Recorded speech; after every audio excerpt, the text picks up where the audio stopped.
o Supremo vem dar uma decisão escrita, em que ele fala sobre os critérios de responsabilização da imprensa.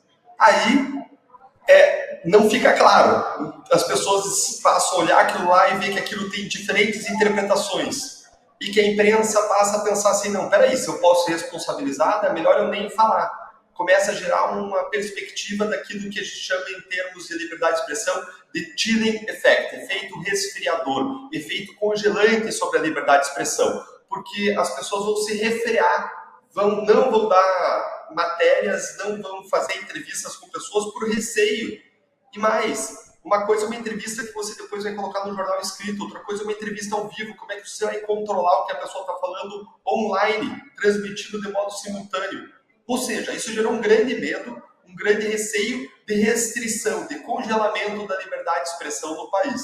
Aí vem o ministro Supremo, presidente, dizendo, não, veja bem, olha só, pessoal, o que a gente quis dizer é que só vai responsabilizar a imprensa quando houver casos de dolo, ou seja, de intenção de sacanear, de má fé, a pessoa está mal intencionada, ou de negligência. Peraí, mas se o ministro teve que vir esclarecer o que estava numa decisão escrita, quer dizer, para começo de conversa, que não está nada claro.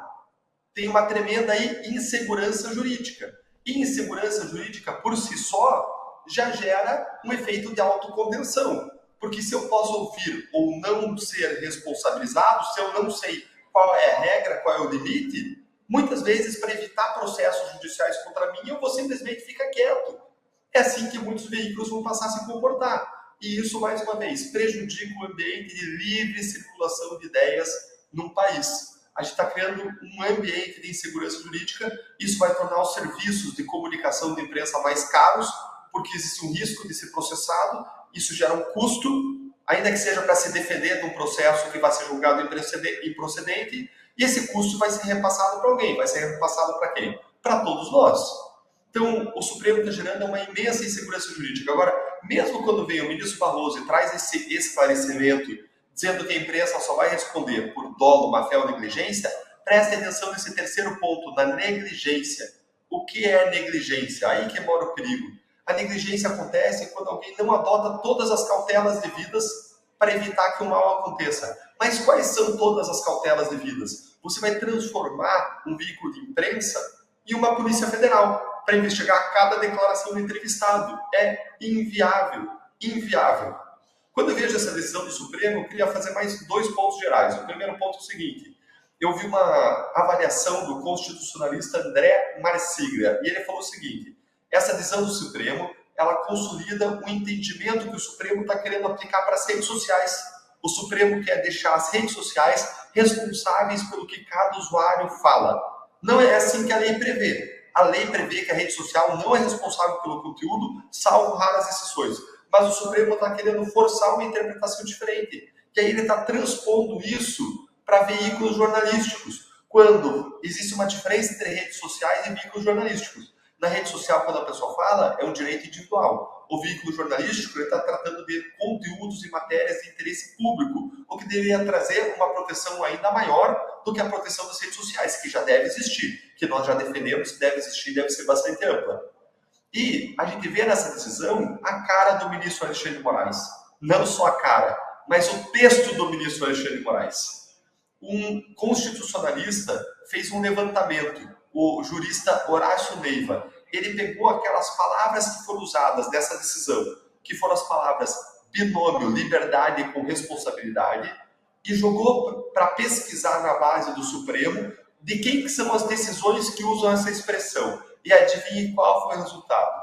Na busca do Supremo, quando você faz essa busca com essa expressão, vem 11 resultados.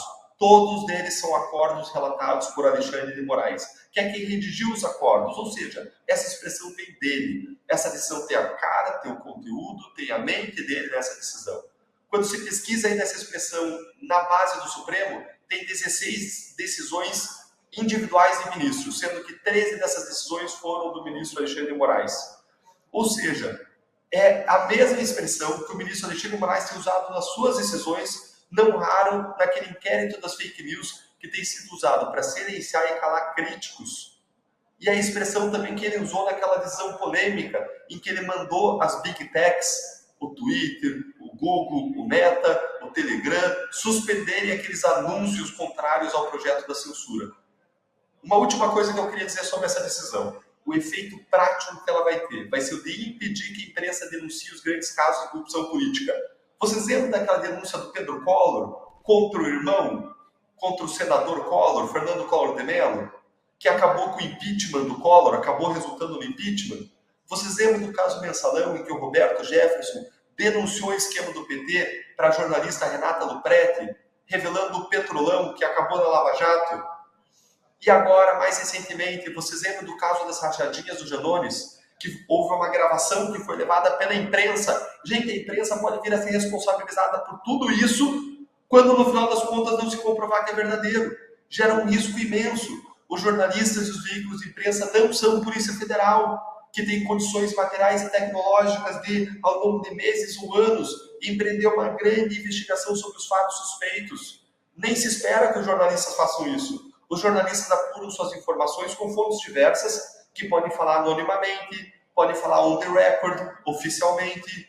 E se eles dependerem de informações e investigações profundas, não vai acontecer. E muita informação de relevância pública vai acabar não vindo à tona, vai acabar escondida, enterrada, por medo do jornal de ser responsabilizado ou do jornalista de ser ele mesmo responsabilizado por aquilo. Porque como é que você vai definir? Vejam que agora esse caso que o Supremo julgou e que ele fixou essa tese é um caso de uma divulgação da empresa de 1995. E o critério do Supremo foi dizer o seguinte, veja bem, a imprensa vai ser responsabilizada se no momento da divulgação existiam indícios de que aquela informação era falsa. Peraí, o que é indícios? Qual é o grau de prova e mais? Quem que vai dizer se em 1995, quando foi feita aquela divulgação, tinham ou não indícios? Como é que você vai conseguir recuperar e reconstituir aquele tempo? Então essa decisão deixa um mar de inseguranças, de receios. E quando a gente está falando de liberdade de expressão e um direito tão precioso, qualquer restrição tem que ser clara, tem que ser objetiva. Porque senão você cria conceitos vagos, como a quebra de decoro, que foi utilizada para me censurar quando eu estava no Ministério Público por ter feito críticas republicanas e devidas ao Supremo Tribunal Federal e a Renan Calheiros. É isso que estão criando, um novo conceitão de quebra de decoro que vai poder permitir responsabilizar a dedo, por escolha, quem quiser, por uma suposta negligência, uma quebra de cuidado. Ah, não foi tão cuidadoso nesse caso aqui. Vai lá e responsabiliza, gerando uma imensa insegurança jurídica e uma autocontenção, um efeito chilling effect, um efeito congelante em informações de interesse público a que todos nós deveríamos ter acesso.